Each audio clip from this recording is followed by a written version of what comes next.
사람이 살다 보면 갑자기 숨이 막힐 때가 있어요. 가슴이 답답하고 먹먹할 때가 있습니다.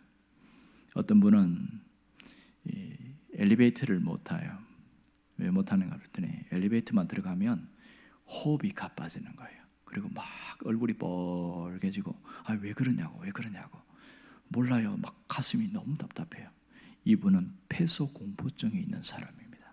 저마다 자기가 갖고 있는 트라우마 때문에 어떤 자리에 가면 못 견디는 사람이 있습니다.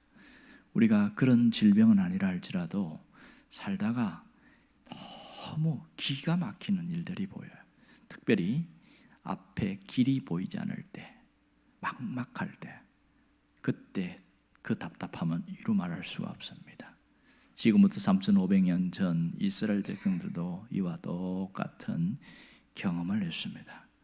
오늘 우리가 읽었던 출애굽기 14장은 이스라엘 백성들이 출애굽한 이후에 이제 광야로 나온 첫 길이었습니다. 그들이 광야로 나온 것도 초행길이었죠. 왜냐하면 자기 조상부터 430년 동안 애굽에 갇혀 있다가 한 번도 나와 본 적이 없어요. 어디로 가야 될지를 몰라요. 목적지는 정확합니다. 가나안 땅이었어요. 그 가나안 땅을 향해 가는데 주로 뚜렷하게 두 가지 길이 있었습니다. 하나는 가장 좋은 길인데 해변길이었어요. 블레셋에서 연결된 해변길로 가면 쉽게 갈 수 있었습니다. 근데 그 길로 하나님이 인도하지 않았어요. 또 하나는 내륙으로 가는 길인데 내륙의 그 사막을 지나서 가는 그 길이었습니다. 이것은 상권을 가진 그 사람들, 특별히 그 길을 잘 운용했는데 이 길을 일명 킹스웨이, 왕의 대로다. 그래서 많은 상인들이 이 길로 통과합니다. 이스라엘 백성들이 그 길로 가면 가나안으로 곧바로 올라갈 수가 있어요. 근데 하나님이 그 길로도 인도하지 않았습니다. 한 번도 가지 않은 길, 일반 사람들은 가지 않는 그 길을 갑니다. 그것이 홍해 광야 길이었습니다. 하나님께서 모세에게 야 돌아라 유턴해라. 그래서 갑자기 밑으로 쭉 내려가서 가다 보니까 바알스본이 있고 이렇게 양쪽에 오는데 양쪽은 깎아진 절벽이 있는 데로 들어가는 거예요. 어디입니까? 하고 들어가면 길이 있겠지 하고 딱 가서 보니까 해변이 쫙 펼치는데 바다가 있는 거예요. 그 바다가 홍해였습니다. 그리고 뒤에는 사막이에요. 이 소식을 바로가 들었습니다. 뭐라고 그런지 아세요? 쟤들 미쳤구만. 쟤들 저리 간 거 보면 틀림없이 우리가 잡을 수 있겠다. 이러고 나서 이 바로가 특별병거 600대, 그러니까 우리가 말하면 최전차부대, 최신식 전차부대 600대와 일반 병거 수백 대, 그러니까 아마 작게는 수백 대에서 많게는 수천 대까지 될 정도로 어마합니다. 거기에다 보이지 않는 보병들까지 그렇게 해서 몰고 애굽에서 출발합니다. 누구를 잡으러요? 이스라엘 백성들을 잡으러 가는 거예요. 이렇게 어마어마한 대군을 일으킨 것은 일반적으로 한 나라와 전쟁을 할 때 하는 일을 이 바로가 세상에 아무 능력도 없는 이 노예들을 잡으러 가는데 그걸 사용하고 있다는 거예요. 바로가 아마 분노가 이성을 상실하게 만들었던 모양입니다. 그래서 추격하러 가는 거예요. 자, 이때의 이스라엘 백성의 반응이 우리가 읽은 성경에 나옵니다. 10절에 보면 그들의 반응이 뭐였습니까? 심히 두려워하여 그랬어요. 심히 두려워하여. 이것은 죽음의 공포가 몰아칠 때에 극에 달했다는 것을 말하고 있습니다. 이들이 심히 두려워하여 왜 그랬을까요? 애국 군대의 무서움과 잔인함을 너무나 잘 알고 있었기 때문에 그렇습니다. 애국 군대가 한번 지나간 자리는 풀도 제대로 없을 정도로 쑥 대바지 되어버렸거든요. 그런 걸 아니까 그 엄한 위용 앞에 두려워할 수밖에 없는 거예요. 이제 우리 다 죽었다. 자, 여러분, 이들이 두려워한 것이 잘못되었나요? 아니죠. 두려움은 본능이에요. 본능에 반응하는 거예요. 사람이 사고를 당하면 두려움이 확 밀려옵니다. 그리고 어떤 길을 가다가 길을 잃어버리면 두려움이 밀려옵니다. 뭔가 혼자 있을 때에 두려움이 밀려옵니다. 이게 본능이에요. 이 자체는 전혀 문제가 없었습니다. 근데 그 다음이 문제였습니다. 두려움이 밀려온 이후에 나타난 반응이 그들을 힘들게 했던 것이죠. 그것이 바로 11절입니다. 11절에 보면 두 가지 반응이 나오는데 하나는 원망이었어요. 모세에게 뭐라고 그러냐면 매장지가 없어서 우리를 여기서 죽게 하느냐 이러면서 소리를 지르는 거예요. 차라리 애굽에 죽게 놔두지 왜 여기서 죽게 만드냐고 그렇게 소리 지릅니다. 원망이야. 불평과 불만을 뛰어넘어서 원망입니다. 첫 번째 반응이 원망이었어요. 두 번째 반응은 남 탓하는 거였습니다. 남 탓. 그것이 12절에 나오고 있어요. 남 탓을 하는데 모세를 탓했어요.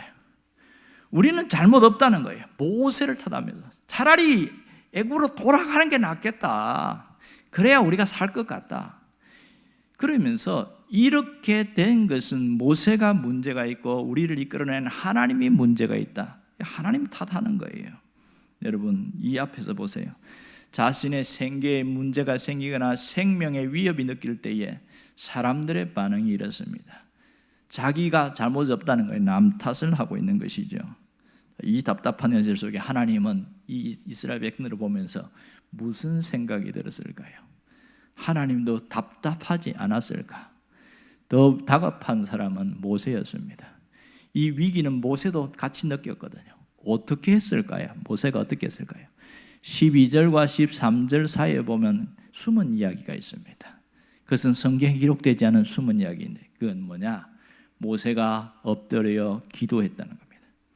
모세가 기도했다는 것을 어떻게 알 수 있냐? 15절에 보면 모세가 기도한 이야기가 나옵니다. 하나님이 말합니다. 너는 어찌하여 내게 부르짖고만 있냐? 이렇게 이야기를 합니다. 그걸 보면 이 다급한 상황에 모세가 기도한 이야기가 있다는 것을 알 수 있겠지요. 그러면 모세가 기도한 이후에 하나님의 음성을 듣고 확신을 가졌어요. 모세의 처방책이 뭐였죠? 그것이 바로 13절이죠. 모세의 처방책은 아주 심플했습니다. 첫 번째 뭐예요? 너희는 두려워하지 말라. 이게 모세의 처방책이었어요. 모세가 두려워하지 말라는 거예요. 실제 죽음의 공포가 눈앞에 드리워 있는데도 두려워하지 말라. 왜 그랬을까요? 두려움을 극복해야 해결이 시작되기 때문에 그렇게 말한 겁니다. 두 번째는 가만히 좀 있어라. 가만히 서서 그렇게 했어요. 하나님이 일하실 걸 알면 가만히 서 있어라. 이 얘기를 하고 있는 거예요. 이건 무슨 얘기예요? 내가 움직이면 하나님이 일하심을 볼 수 없다는 거죠. 그러니까 가만히 있으면서 뭘 보라는 거예요? 하나님이 행하시는 구원을 보아라. 그 얘기를 하고 있습니다. 하나님이 행하시는 구원. 하나님이 어떻게 일을 행하셨어요? 하나님이 어떻게 했어요? 지금 그 구원은 뭐냐면 이스라엘은 안전을 보장받고 애굽은 완전히 무너지는 게 이게 하나님이 행하시는 구원이었습니다. 하나님은 우리가 이미 아는 대로 희한한 방법을 쓰셨어요. 바다에 어마어마하게 큰 터널을 뚫었어요. 그것도 하늘이 뻥 뚫린 터널을 뚫었습니다. 이 엄청난 일을 하나님이 하신 거죠. 여기서 이스라엘은 살고 애굽 군대는 모조리 죽게 되는 그 일을 하기 위해서 하나님이 바다에 길을 내신 것이죠.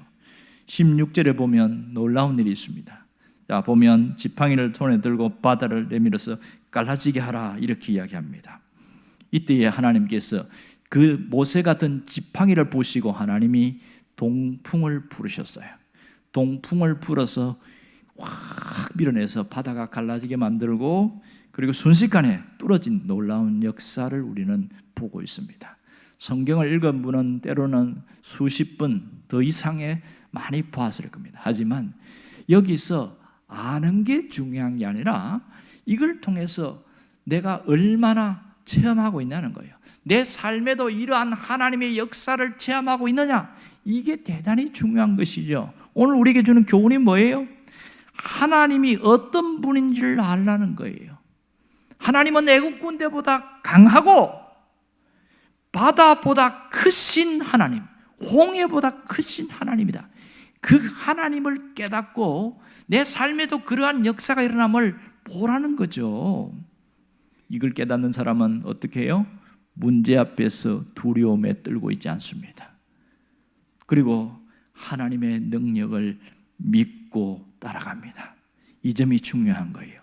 하나님의 능력을 믿고 무조건 따라가는 거, 토를 달지 않고 무조건 따라가는 거, 그것은 전적인 신뢰하는 자만이 가능한 일이겠지요.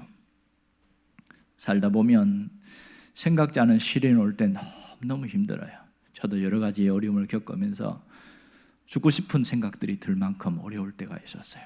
삶의 고통, 우리를 모든 것을 정지시켜버려요. 직격탄을 던질 때는 아무것도 할 수 없는 그런 상황이 됩니다. 그것을 우리가 한자로 진퇴양난이다 이렇게 말합니다. 앞으로도 갈 수 없고 뒤로도 갈 수 없고 옆으로도 갈 수 없어 꼼짝 못하는 현실, 그런 때가 있다는 거예요.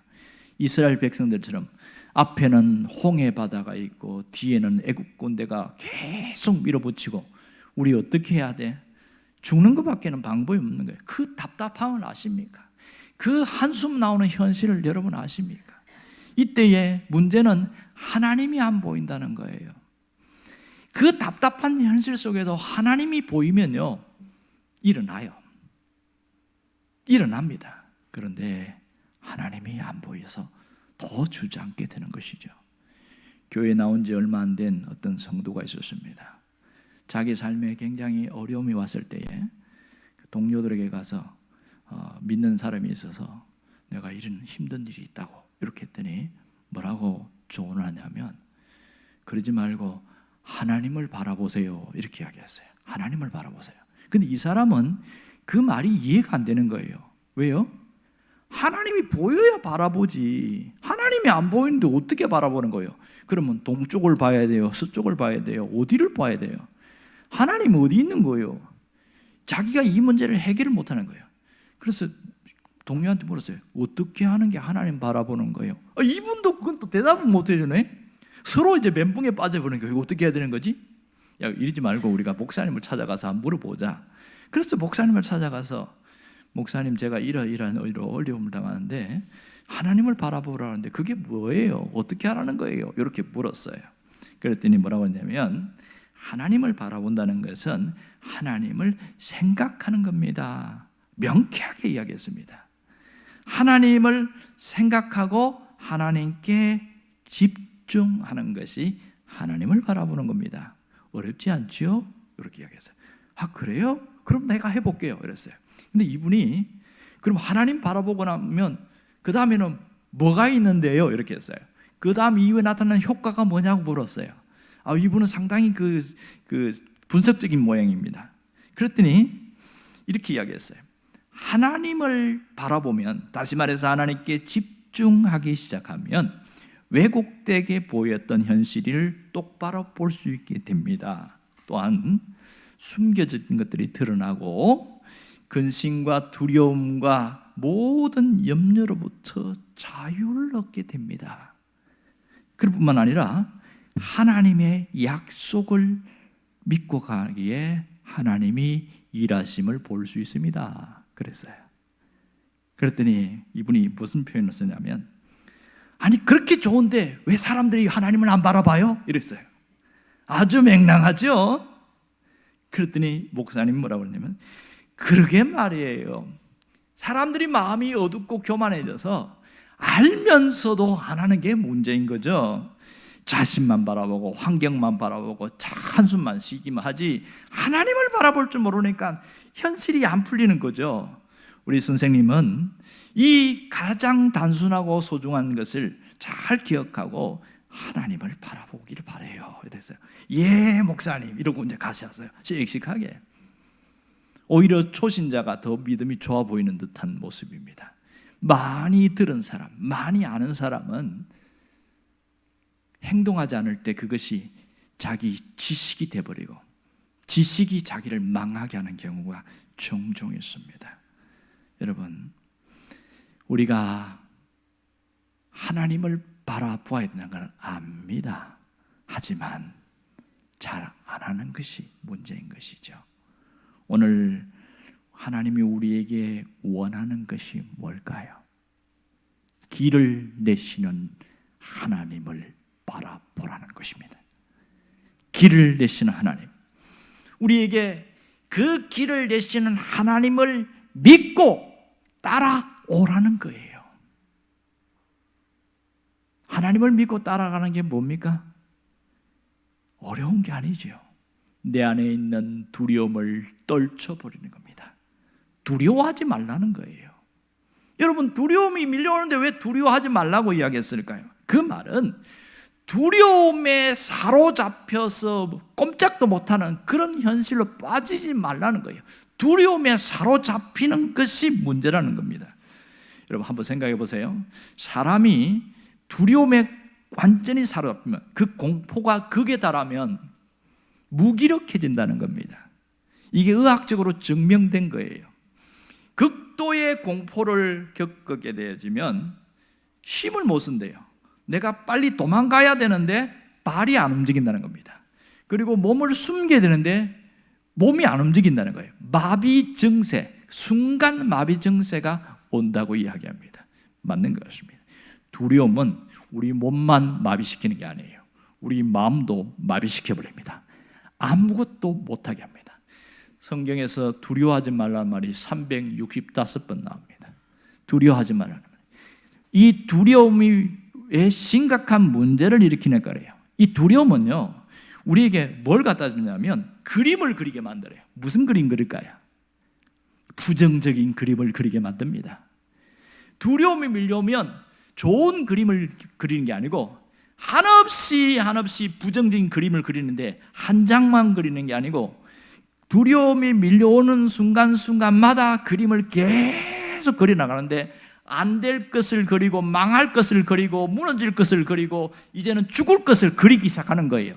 그러면 그 그림 때문에 내가 짓눌려 가지고 아무것도 못하게 되어집니다. 내 미래는 어둡고 우리 가정은 망할 것 같고 내가 하고 있는 직장도 잃어버릴 것 같고 건강도 무너질 것 같고 내가 죽는구나, 내가 끝나는구나. 개인의 종말을 느끼는 거죠. 두려움은 이렇게 무섭습니다. 두려움은 그림을 그리게 만듭니다. 이걸 이기는 비결이 뭔지 아세요? 믿음입니다. 믿음. 단순한 믿음. 하나님을 믿는 그 단순한 믿음은 모든 두려움을 뛰어넘게 만듭니다. 이 단순한 믿음은, 믿음의 사람은요, 두려움을 뛰어넘게 만들어요.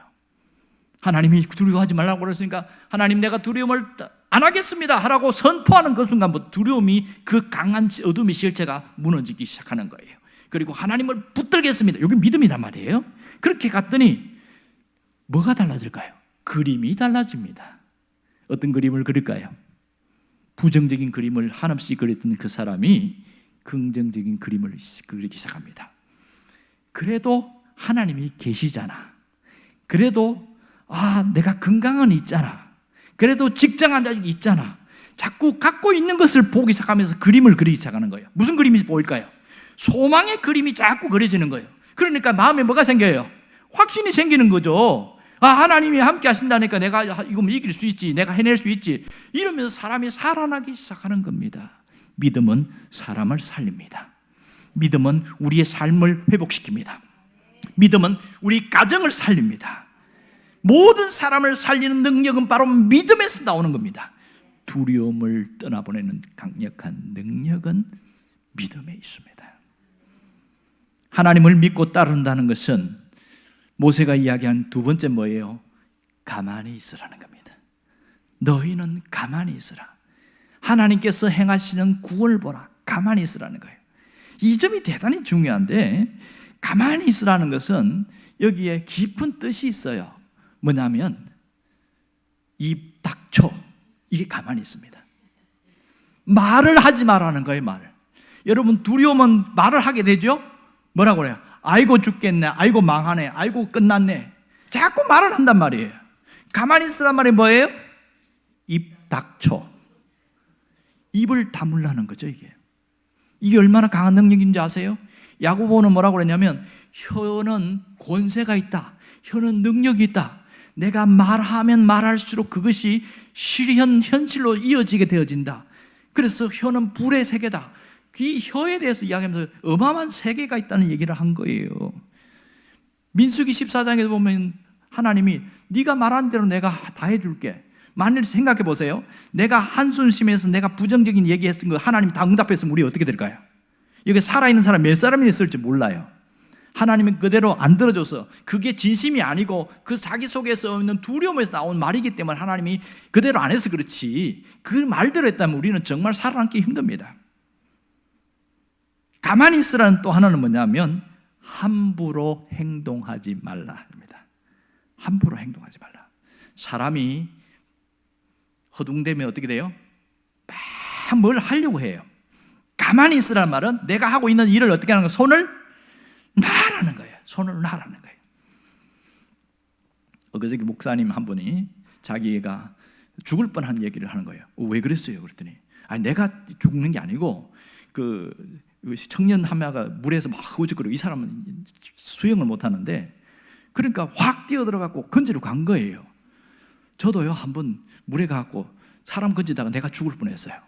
탁 목을 잡는데 이 사람이 내가 숨이 막혀갖고 얼마나 세게 잡는지, 여러분 물에 빠진 사람은 상대방을 잡으면 절대로 놓지 않습니다. 내가 막 숨이 넘어가 죽을 것 같더라고요. 순간 다이빙을 하자. 그리고 물속에 잠수해서 같이 목 잡고 들어간 거예요. 이분이 자기가 호흡이 가쁘니까 손을 놓고 풀어 올라왔어요. 나 그래서 살아난 거예요. 이분도 똑같은 경험을 한 거예요. 야, 사람 구하러 갔다가 내가 죽겠다. 그렇게 하고 다이빙 하고 들어갔더니 이 사람이 손을 놓고 풀어진 거예요. 힘이 딱 풀어졌을 때에 팔을 잡고 한쪽에 수영하면서 끌어낸 거예요. 그 옆에서 튜브를 던져줘가 가까이 왔을 때 살아난 그 얘기하면서 여러분 손을 놔야 됩니다. 그럼 누가 역사할까요? 하나님이 역사하십니다. 내가 뭔가 해보려고 막 허우적거리고 막 손을 움켜쥐고 있으면요 절대로 하나님의 역사를 볼 수도 없을 뿐만 아니라 하나님의 일하심을 알 수도 없습니다. 가만히 있으라는 것은 손을 놓으라는 겁니다. 이 가만히 있으라는 것은요 몸은 가만히 있는 것이지만 우리의 영은 결사적으로 하나님께 매달리는 게 이게 가만히 있는 겁니다. 몸은 아무것도 하지 않지만 내 영은 오직 하나님을 향하여 집중적으로 매달리는 것, 이게 가만히 있는 거예요. 이게 영적인 비밀입니다. 예배를 드릴 때도 이런 사람은 그냥 예배 드리잖아요. 마음을 다하여 예배를 드립니다. 기도를 할 때 그냥 기도하지 않아요. 목숨을 걸고 기도합니다. 이게 가만히 있는 사람의 모습이에요. 또 하나 가만히 있는다는 것은 하나님의 액션을 보라는 거예요. 하나님의 액션, 하나님이 어떻게 행하시는가를 바라보는 것이 가만히 있는 겁니다. 모세가 뭐라고 그랬어요? 너희는 가만히 있어 하나님이 어떻게 행하는가를 보라.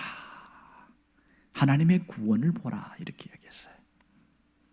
여러분, 가만히 있을 때 하나님의 구원을 볼 수가 있습니다. 애국 군대가 쳐들어왔는데 하나님의 계획은 뭐예요? 이스라엘 백성들이 망하게 하는 게 아니라 애국 군대를 망하게 하는 게 하나님의 계획이었습니다. 하나님은 이스라엘 백성들이 생각지 못한 거대한 계획을 갖고 있었습니다. 당시에 이스라엘 백성들이 탈출했을 때, 출애굽했을 때 애국 군대는 그 당시 그들의 세계관은 애국 군대가 전 세계를 제패하는 가장 강력한 군대라고 생각하고 살았어요. 그러면 이 이스라엘 백성들이 출애굽에서 광야길을 지나갈 때 무슨 생각할까요? 애국 군대에 대한 두려움이 계속 남아 있습니다. 그들의 잔인함을 아니까 끊임없이 애국 군대에 대해서 언제 쳐들어올지 몰라.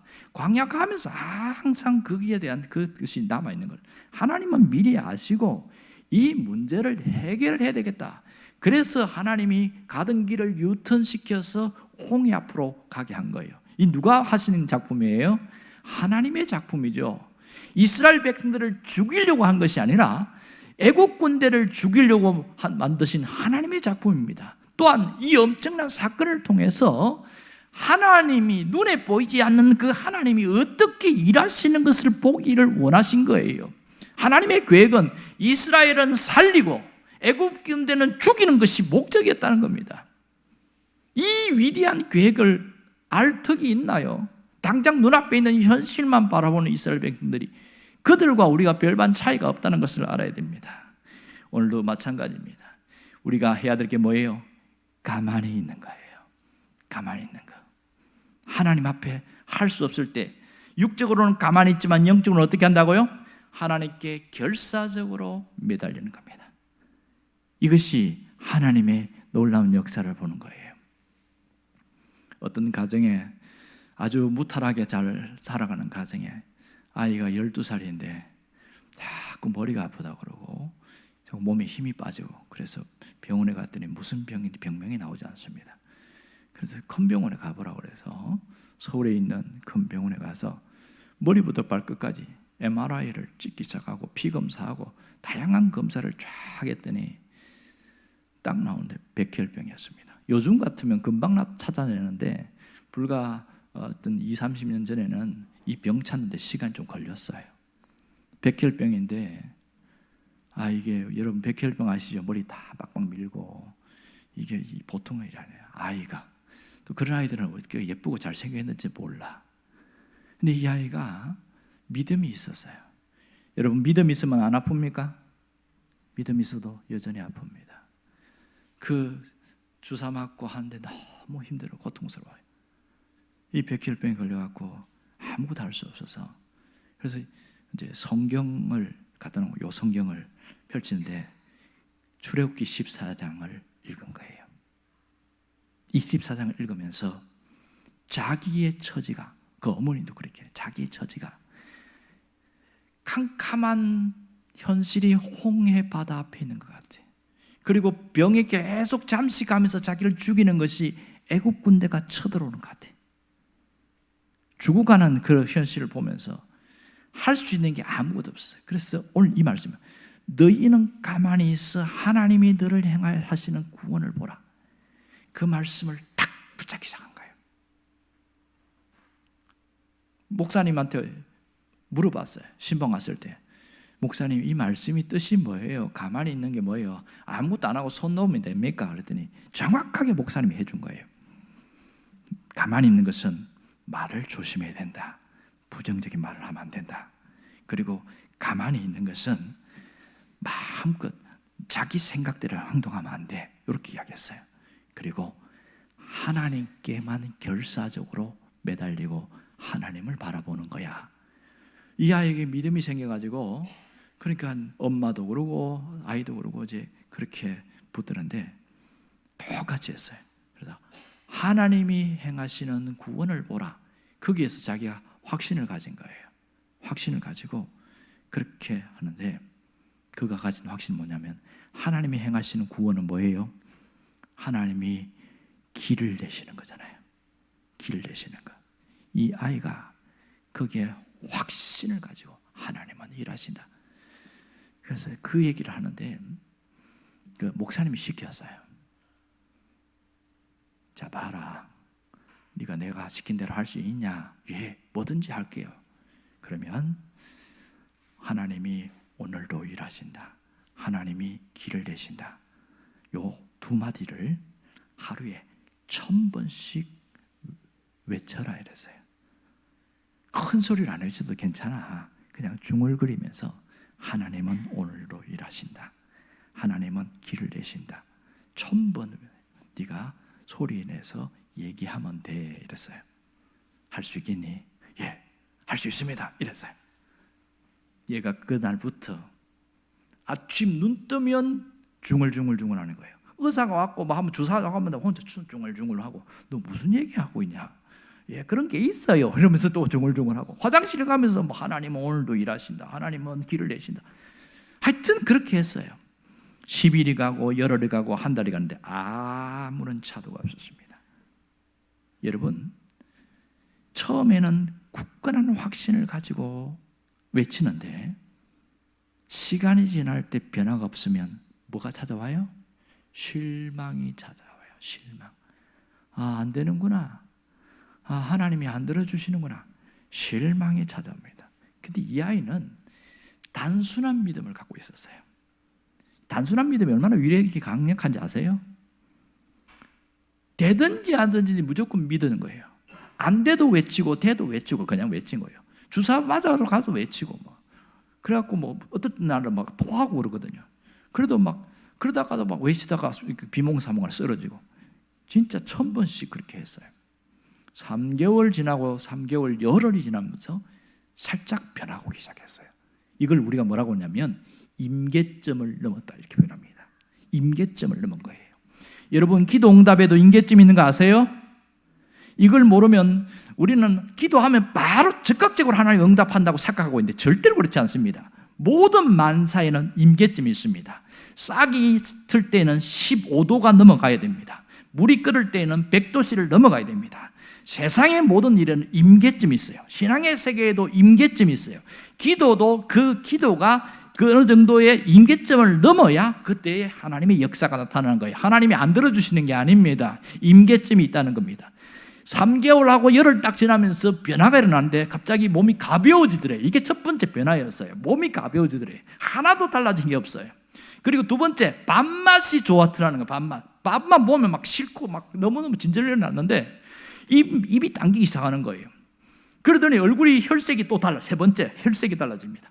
서서히 좋아지기 시작하는데 의사들도 왜 그런지 몰라요. 맨날 똑같은 거 처방하고 맨날 똑같은 거 하는데 갑자기 얘가 좋아지는데 왜 좋아지는지를 설명을 못합니다. 결국 이 아이 퇴원했어요. 무엇이 바꾸어 놨을까요? 하나님의 말씀입니다. 하나님의 말씀. 오늘 모세를 보세요. 모세가 너무 힘들어서 엎드리고 있으니까 하나님 뭐라고 그럽니까? 너 고만 부르짖고 앞으로 나가라 그 얘기하고 있잖아요. 한번 보세요. 15절 보세요. 15절 함께 읽어봅시다. 여호와께서 모세에게 이르시되 너는 어찌하여 내게 부르짖느냐? 이스라엘 자손에게 명령하여 앞으로 나가게 하고. 지금 막 너무 답답하니까 이 답이 없잖아요. 그러니까 기도만 하고 있더니 하나님이 야단치는 거예요. 고만 기도하라는 거예요. 앞으로 가라는 거예요. 여러분 보세요. 하나님이 앞으로 가라 할 때에 바닷물이 갈라졌습니까? 안 갈라졌습니까? 잘 보세요. 15절과 16절을 보세요. 갈라졌어요? 안 갈라졌어요? 안 갈라졌어요. 안 갈라졌어요. 그러면 하나님의 명령을 받아서 모세가 여러분 하나님이 말씀하십니다. 지금 바다를 향해 앞으로 가십시오. 누가 뛰어들까요? 누가 뛰어들까요? 미쳤나봐 이러겠죠. 가면 죽는데 상식적으로 보면 애국 군대에게 항복하는 게 살 수 있는 가능성이 많습니다. 1000명 중에 1명 살 수 있어요. 하지만 바다에 뛰어들면 1000명 중에 1명도 못 삽니다. 이게 상식이에요. 그럼 뭐가 정상이에요? 앞으로 가는 것보다 애국 군대에게 항복하는 게 훨씬 낫습니다. 그런데 하나님은 앞으로 가라는 거예요. 그래서 어떤 분이 그렇게 써놨더라고요. 여러분 누가 제일 먼저 앞으로 갔을까요? 성경에는 없습니다. 요수아가 제일 먼저 났을 거다. 지어낸 말이죠. 가능성이 있겠죠. 앞으로 가는데 그 다음에 하나님 뭐라고 하냐면 모세에게 너 지팡이 앞으로 내밀으라. 바다를 향하여 내밀으라. 그 다음부터 역사가 일어나는데요. 동풍이 불어서 唰 갈라지기 시작하잖아요. 이 놀라운 역사를 봅니다. 그리고 이 이스라엘 백성에게는 정지, 더 이상 가지 말고. 왜? 물이 갈라져야 갈 수 있으니까. 이게 성경의 과정이에요. 어떨 때는 하나님이 가만히 있으라 할 때가 있고 어떨 때는 하나님이 앞으로 가라고 할 때가 있습니다. 이걸 타이밍을 잘 봐야 됩니다. 하나님이 가라고 하는데도 저 못 가요 하고 맨날 기도하고 있으면 어떻게 될까요? 곤란하죠. 가라고 할 땐 가야지. 이게 하나님의 액션입니다. 하나님이 일하시면 놀랍습니다. 하나님은 단순히 홍해만 가른 것으로 끝나지 않았습니다. 여러분 한 번도 갈라지지 않았던 홍해, 수천 년 동안 물에 잠겨있던 그 갯벌이 갈라지고 나면 어떻게 돼요? 발을 밟으면 지나갈 수 있어요? 없어요? 못 가죠. 발이 푹푹 빠지는데 어떻게 갈 수 있습니까? 그래서 하나님 한 일이 뭐예요? 몇 시간 동안 바람을 불어가지고 슈퍼 드라이기 갖고 확 말렸잖아요.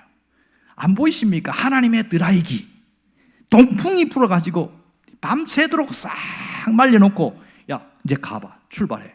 그래서 갔다는 거잖아요. 이게 이 놀라운 하나님의 역사를 볼 수 있기를 바랍니다. 하나님은 새 길을 만들어 놓고 그 길을 가는데 마른 땅으로 지나가게 하시는 거예요. 그래야 사니까. 이게 하나님이 우리에게 하는 역사입니다. 지금도 홍해는 갈라집니다. 지금도 하나님은 새 길을 열어내십니다. 하나님께서 길을 여실 때에 놀라운 일들이 일어납니다. 홍해가 열려야 가나안 땅으로 갈 수 있는 거예요. 하나님 우리에게 원하시는 게 뭘까요? 이렇게 하나님과 함께 홍해를 건너겠다는 결심을 하는 자에게 그런 증거가 첫 단추가 뭐예요? 기도죠. 첫 단추가 기도입니다. 기도할 때에 하나님이 역사하십니다. 믿습니까? 내일부터 특별 새벽 기도를 합니다. 직분자와 함께하는 특별 새벽 기도에 모두 함께 참여할 수 있기를 바랍니다. 여러분 이미 임직받은 분들 함께 다 참여할 수 있기를 바라요. 임직받을 분들 다 참여할 수 있기를 바랍니다. 이날 하나님의 역사가 일어납니다. 특별히 단순히 임지식으로 끝나면 안 돼요. 내 삶에 하나님의 역사가 나타날 수 있도록 기대하는 마음을 갖고 준비해야 됩니다. 여러분이 안 나오던 새벽에 나오려면 아침에 준비해야 됩니다. 뭘 준비해야 되나? 알람, 모닝콜을 준비해야 됩니다. 그리고 혼자 못 오신 분들은 카풀을 해서 함께 올 수 있기를 바라요. 특별히 목장별로 해서 함께 올 수 있으면 좋겠습니다. 여건상 교회를 못 나오시는 분들은 온라인 예배에 참여하시면 됩니다. 아침 6시만 되면 5시 50분이 되면 여러분에게 온라인이 열립니다. 그리고 6시 정확하게 온라인 예배 시작됩니다. 그리고 예배 마친 다음에는 바로 닫지 마시고 음악이 흘러나옵니다. 10분 동안은 함께 기도하셔야 돼요. 그래서 여러분들이 갖고 오실 건 뭐냐면 기도 제목이에요. 기도 제목. 이걸 갖고 함께 참여하셔서 여러분 삶에도 홍해가 열리는 기적을 체험할 수 있기를 바랍니다. 따라합시다. 하나님은 오늘도 일하십니다.